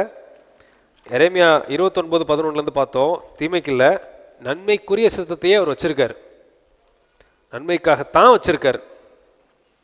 ஸோ என்ன செஞ்சாலும், நீங்கள் படிக்கிறதுல ஆகட்டும், உங்களுடைய திருமணத்தில் ஆகட்டும், ஊழியத்தில் ஆகட்டும், வேலையிலே ஆகட்டும், இதில் கடவுளுடைய சித்தத்தை செய்கிறது தான் மேன்மை. அதில் தான் ஆசீர்வாதமும் இருக்குது. அதுக்கடுத்தது, ஆண்டவரை நம்மளும் எவ்வளோ அவரோட நெருக்கமாக இருக்கிறோம், ஆண்டவருடைய பிரசனத்தில் எவ்வளோ நேரம் உட்கார்றோம், எப்படி நம்ம அவரோடைய பேசுகிறோம், அந்த கனெக்ஷன் இருக்கா அப்படிங்கிறத நம்ம அப்பப்போ பரிசோதித்து பார்க்கணும்.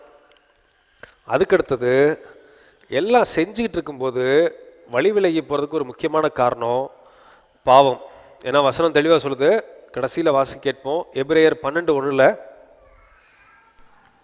ஆகையால் மேகம் போன்ற இத்தனை திரளான சாட்சிகள் நம்மை சூழ்ந்து கொண்டிருக்க, பாரமான யாவற்றையும் நம்மை சுற்றி நெருங்கி நிற்கிற பாவத்தையும் தள்ளிவிட்டு விசுவாசத்தை துவக்குகிறவரும் முடிக்கிறவருமாயிருக்கிற இயேசுவை நோக்கி நமக்கு நியமித்திருக்கிற ஓட்டத்திலே பொறுமையோடே ஓடக்கடவோம்.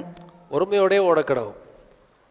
பாவத்தை விட்டுட்டு பாவத்தில் உட்கார்ந்துக்கிட்டே அவருடைய ஊழியத்தும் செய்கிறோங்கிற மாதிரி செய்யாமல், அவருடைய பிள்ளைங்கிற மாதிரி வாழாமல், அந்த அக்கிரமத்தை ஒதுக்கி விட நம்ம முயற்சிக்கும் போது ஆண்டவர் நம்மளை கட்டாயமாக உதவி செஞ்சு அது வெளியில் வரக்கு உதவி செய்வார். நம்ம எல்லோரும் எழுந்திரின்னு வச்சோம். எங்கள் இரக்கமுள்ள அன்பு பரிசுத்த பிதாவே, உங்களுடைய வார்த்தையை தியானிக்க எங்களுக்கு உதவி செஞ்சீங்க. அக்கிரமக்காரர்கள் யார்?